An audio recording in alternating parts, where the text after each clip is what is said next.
আসসালামু আলাইকুম। স্বাগত জানাচ্ছি আওয়ার নিউজ টুডে সংবাদে। শুরুতেই শিরোনাম। খালেদা জিয়াকে লন্ডনে নিতে বিলম্ব হতে পারে। খালেদা জিয়ার শারীরিক অবস্থার অবনতি হলে নির্বাচন নিয়ে শঙ্কা তৈরি হতে পারে বলল মাহমুদুর রহমান মান্না। খালেদা জিয়ার অসুস্থতার জন্য হাসিনা দায়ী বলল রাশেদ খান।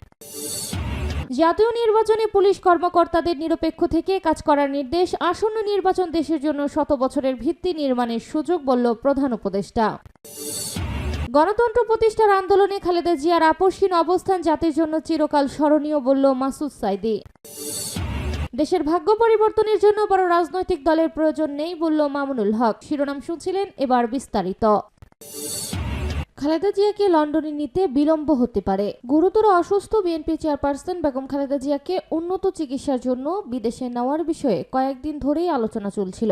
অবশেষে তাকে লন্ডনে নেওয়া হচ্ছে এবং সবকিছু ঠিক থাকলে আর শুক্রবার সেই যাত্রা হতে পারে। তবে অসুস্থ খালেদা জিয়াকে লন্ডনে নিয়ে যাওয়ার জন্য কাতারের আমিরের এয়ার অ্যাম্বুলেন্স কারিগরি সমস্যা দেখা দেওয়ায় যাত্রা বিলম্বিত হতে পারে বলে জানা গেছে। বিএনপির মহাসচিব মির্জা ফখরুল ইসলাম আলমগীর গতকাল রাত 8:30টার দিকে প্রথম আলোকে জানান, ম্যাডামের শারীরিক অবস্থা অপরিবর্তিত, অর্থাৎ আগে যা ছিল সে অবস্থাতেই আছে। তিনি বলেন, এয়ার অ্যাম্বুলেন্সে টেকনিক্যাল সমস্যার কথা জানিয়েছে কাতার। তারা বিকল্প কিছু করার চিন্তা করছে, সেটা তারা আমাদের জানাবে। সেক্ষেত্রে ভোরে যাত্রা হচ্ছে না, এটি দিনের যে কোনো সময় হতে পারে, তবে বিষয়টি কিছুটা অনিশ্চয়তায় পড়েছে। এদিকে চিকিৎসার জন্য শাশুড়িকে লন্ডনে নিতে বড় ছেলে তারেক রহমানের স্ত্রী জুবাইদা রহমান ঢাকায় আসছেন। বৃহস্পতিবার দিবাগত রাত 12:20 বাসসের এক প্রতিবেদনে বলা হয়, যুক্তরাজ্যের স্থানীয় সময় সন্ধ্যা 6টার পরে জুবাইদা রহমানের ফ্লাইট লন্ডন ছেড়েছে। বিমান বাংলাদেশের এয়ারলাইন্সের সরাসরি লন্ডন ঢাকা ফ্লাইটটি আজ শুক্রবার সকাল 9:45 ঢাকায় পৌঁছানোর কথা রয়েছে। তিনি শাশুড়ির সঙ্গে একই এয়ার অ্যাম্বুলেন্সে লন্ডনে ফিরতে পারেন। সেক্ষেত্রে খালেদা জিয়াকে নিয়ে এয়ার অ্যাম্বুলেন্সের লন্ডন যাত্রা বিলম্বিত হতে পারে। সেটি সন্ধ্যা নাগাদ গড়াতে পারে বলে সিভিল এভিয়েশন ও খালেদা জিয়ার নিরাপত্তা সংশ্লিষ্ট সূত্রে থেকে জানা গেছে। তবে এগুলো নির্ভর করবে খালেদা জিয়ার সবশেষ শারীরিক অবস্থা এবং মেডিকেল বোর্ড ও সংশ্লিষ্ট বিশেষজ্ঞ চিকিৎসকদের মতামতের উপর। খালেদা জিয়ার শারীরিক অবস্থার অবনতি হলে নির্বাচন নিয়ে শঙ্কা তৈরি হতে পারে বলল মাহমুদুর রহমান মান্না। নাগরিক ঐক্যের সভাপতি ও গণতন্ত্র মঞ্চের নেতা মাহমুদুর রহমান মান্না বলেছেন, বিএনপি আমাদের সঙ্গে বসেনি, তারা তাদের মতো প্রার্থী ঘোষণা করেছে। এটা নিয়ে অনেক ঝামেলা চলছে। বৃহস্পতিবার সকালে জাতীয় প্রেস ক্লাবে আব্দুস সালাম হলে বর্তমান রাজনৈতিক পরিস্থিতি, নির্বাচন ও গণতন্ত্রের সংগ্রাম শীর্ষক আলোচনা সভায় কথা বলেন মান্না। সংশ্লিষ্ট সূত্র জানায়, বিএনপির সঙ্গে জোটবদ্ধ নির্বাচনে যাবে নাকি সমমনা সঙ্গে আসন ভিত্তিক সমঝোতা করবে তা এখনো পরিষ্কার নয়। তবে বেশ কিছু আসনে তারা এখনো প্রার্থী ঘোষণা করেনি। জোট বা সমঝোতা যেটাই হোক, সমমনা দলগুলোকে কিছু আসন ছেড়ে দেবে বিএনপি। নির্বাচনের তফসিল ঘোষণার পর মনোনয়নপত্র জমা দেওয়ার শেষ সময়ের আগে প্রার্থিতা চূড়ান্ত করা হবে। তবে সম্প্রতি বিএনপি চেয়ারপারসন বেগম খালেদা জিয়ার অসুস্থতার কারণে দলটির সম্ভাব্য প্রার্থীদের জনসংযোগ কিছুটা স্মিত হয়ে পড়েছে। বিএনপির চেয়ারপারসন বেগম খালেদা জিয়ার শারীরিক অবস্থা আরো অবনতি হলে নির্ধারিত সময়ে নির্বাচন অনুষ্ঠান হওয়া নিয়ে শঙ্কা তৈরি হতে পারে বলে মনে করেছেন মাহমুদুর রহমান মান্না। তবে নির্বাচন ছাড়া বিকল্প নেই বলে তিনি জোরের সঙ্গে বলেন। খালেদা জিয়ার অসুস্থতার জন্য হাসিনা দায়ী বলল রাশেদ খান। গণ অধিকার পরিষদের সাধারণ সম্পাদক রাশেদ খান বলেছেন, হাসিনা ষড়যন্ত্রের মাধ্যমে বেগম খালেদা জিয়াকে নানাভাবে হেনস্থা করেছেন। তাকে মামলা দিয়ে কারাগারে নিয়ে দমিয়ে দিতে চেয়েছিল। ন্যূনতম চিকিৎসাটুকু দেওয়া হয়নি। বেগম খালেদা জিয়ার স্বাস্থ্যের এই অবস্থার জন্য শেখ হাসিনা দায়ী। রাশেদ খান বলেন, বিএনপির ভারপ্রাপ্ত চেয়ারম্যান তারেক রহমানের বিরুদ্ধে ষড়যন্ত্র চলছে। তাকে নিয়ে আন্তর্জাতিক ষড়যন্ত্র আগে থেকেই চলছে। কাজেই বেগম খালেদা জিয়ার অসুস্থতা ঘিরে তারেক রহমানের দেশে না ফেরা নিয়ে অনেকে বিরূপ মন্তব্য করছেন। তিনি বলেন, বেগম খালেদা জিয়া কেবল বিএনপির নেত্রী না, তিনি গণতন্ত্রকামী সব দলের নেতা। সারা দেশের মানুষ আজ বেগম খালেদা জিয়ার জন্য কাঁদছে। এটি একজন নেতার জন্য কম পাওয়া নয়। জাতীয় নির্বাচনে পুলিশ কর্মকর্তাদের নিরপেক্ষ থেকে কাজ করার নির্দেশ। আসন্ন নির্বাচন দেশের জন্য 100 বছরের ভিত্তি নির্মাণের সুযোগ বলল প্রধান উপদেষ্টা। প্রধান উপদেষ্টা প্রফেসর ডক্টর মোহাম্মদ ইউনূস বলেছেন, এটি গণ অভ্যুত্থান পরবর্তী নির্বাচন। জুলাইয়ের গণ অভ্যুত্থানে যারা অংশ নিয়েছিল এবং আমরা যারা সেই আন্দোলনের সঙ্গে যুক্ত, এই নির্বাচন তাদের আদর্শ স্বপ্ন পূরণের মাধ্যম। যে স্বপ্নের জন্য তারা জীবন দিয়েছে, সেই স্বপ্ন আমরা এই নির্বাচনের মাধ্যমে বাস্তবায়ন করব।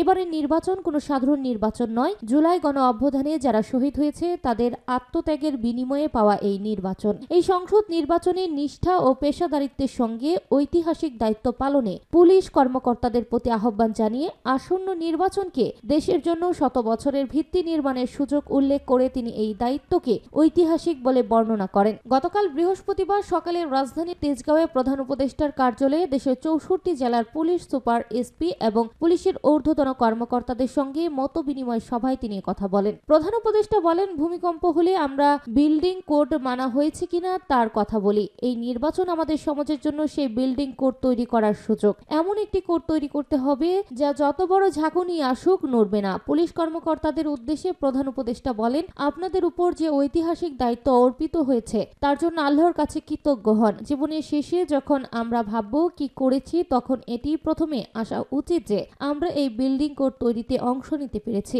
প্রফেসর ইউনূস বলেন, আসন্ন নির্বাচন শুধু 5 বছরের একটি প্রচলিত নির্বাচন নয়, জাতীয় নির্বাচনের পাশাপাশি এবার একটি গণভোট অনুষ্ঠিত হবে। গণভোট আরো বড় বিষয়, এটি সেই বিল্ডিং কোড। আমরা সেই বিল্ডিং কোড স্থাপন করব, সেটাই আগামী 100 বছর জাতিকে পথ দেখাবে। তিনি বলেন, নিরপেক্ষতা নিশ্চিত করার লক্ষ্যে এসপিদের পদায়নে দবচায়ন পদ্ধতি অনুসরণ করা হয়েছে। দেশের বৃহত্তর স্বার্থে এটি সহজভাবে নেওয়ারও আহ্বান জানান তিনি। আসন্ন নির্বাচনের মধ্য দিয়ে একটি নতুন বাংলাদেশ জন্ম নেবে উল্লেখ করে প্রফেসর ইউনূস বলেন, আমাদের কাজ হবে ধাত্রীদের মতো একটি নতুন জাতির জন্ম দিতে সহায়তা করা। তিনি বলেন, এই নির্বাচন বিশ্বের একটি দৃষ্টান্ত স্থাপন করবে। পর্যবেক্ষকরা বাইরে থেকে এসে আমাদের মধ্যে ত্রুটি খুঁজতে চাইবে, কিন্তু আমরা এমন একটি নির্বাচন উপহার দেব যা তারা উদাহরণ হিসেবে বহন করে বহু দেশে আলোচনা করবে।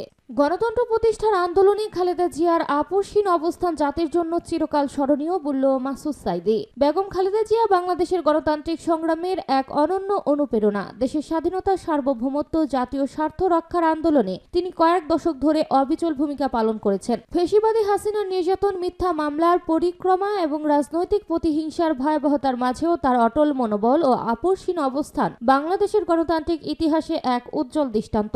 90-এর গণ অভ্যুত্থান এবং পরবর্তী সময়ে গণতন্ত্র পুনরুদ্ধারের প্রত্যেকটি পূর্বে বেগম খালেদা জিয়ার দৃঢ়তা, দেশপ্রেম ও নেতৃত্ব জাতীয় জীবনে গভীর প্রভাব রেখেছে। বাংলাদেশের বহু প্রজন্ম তাকে দেখেছে সাহস, সহনশীলতা ও গণতান্ত্রিক মূল্যবোধের প্রতীক হিসেবে। বাংলাদেশের গণতান্ত্রিক অভিযাত্রায় তার দীর্ঘ অবদান বাংলাদেশের ইতিহাসে স্বর্ণাক্ষরে লেখা থাকবে। আমরা যারা বাংলাদেশকে ভালোবাসি তারা সকলে বেগম খালেদা জিয়াকে স্বাধীনতা, সার্বভৌমত্বের প্রতীক হিসেবেই চিনি। তিনি আরো বলেন, আমার শহীদ পিতা আল্লামা দেলাওয়ার হোসেন সাইদি বেগম খালেদা জিয়ার অকৃত্রিম শ্রদ্ধা করতেন এবং একই সাথে আল্লামা সাইদিও তার প্রতি গভীর শ্রদ্ধাশীল ছিলেন। আমরা বিভিন্ন দলে বিভক্ত থাকতে পারি, কিন্তু বেগম খালেদা জিয়ার প্রশ্নে আমাদের কোনো বিভেদ নেই। তিনি দলমতের ঊর্ধ্বে উঠে দেশ গঠনের রাজনীতি করেছেন। তিনি আলেমদের অসম্ভব রকম শ্রদ্ধা করতেন এবং সকল ঘরানার আলেম তার নেতৃত্বে জোটে ঐক্যবদ্ধ হয়েছিলেন। আমরা আগেও যেমন তার প্রতি শ্রদ্ধাশীল ছিলাম, এখনো ঠিক একই রকম শ্রদ্ধাশীল আছি। আমরা তাকে ভালোবাসি দেশের জন্য, দেশের গণতন্ত্রের জন্য। দেশের ভাগ্য পরিবর্তনের জন্য বড় রাজনৈতিক দলের প্রয়োজন নেই বলল মামুনুল হক। বাংলাদেশ খেলাফত মজলিসের আমির আল্লামা মামুনুল হক বলেছেন, 2024-এর বিপ্লবের পর প্রমাণ হয়েছে এদেশের ভাগ্য পরিবর্তনের জন্য বড় কোনো রাজনৈতিক দল বা নেতার প্রয়োজন নেই, কারণ যুব সমাজ এদেশের ভাগ্য পরিবর্তনের সিদ্ধান্ত নিয়েছে। তিনি বলেন, স্বাধীনতার পর থেকে এই দেশের রাষ্ট্র ক্ষমতায় যারা এসেছে তারা উন্নয়নের নামে এদেশের মানুষকে বোকা বানিয়েছে। সীমাহীন লুটপাট ও দুর্নীতির মাধ্যমে দেশের মেহনতি মানুষের অর্থ লোপাট করা হয়েছে। তাই খেলাফত মজলিস পণ করেছে আগামীর বাংলাদেশ হবে ইসলামের বাংলাদেশ, যেখানে মুসলিম, হিন্দু, বৌদ্ধ, খ্রিস্টান প্রত্যেকের অধিকার নিশ্চিত করে শান্তি, সমৃদ্ধি ও সাম্যের বাংলাদেশ গড়া হবে। সেই লক্ষ্য নিয়ে খেলাফত মজলিস এগিয়ে যাচ্ছে। সেই সঙ্গে তিনি বলেন, আগামীতে ক্ষমতার অংশীদার হবে খেলাফত মজলিস।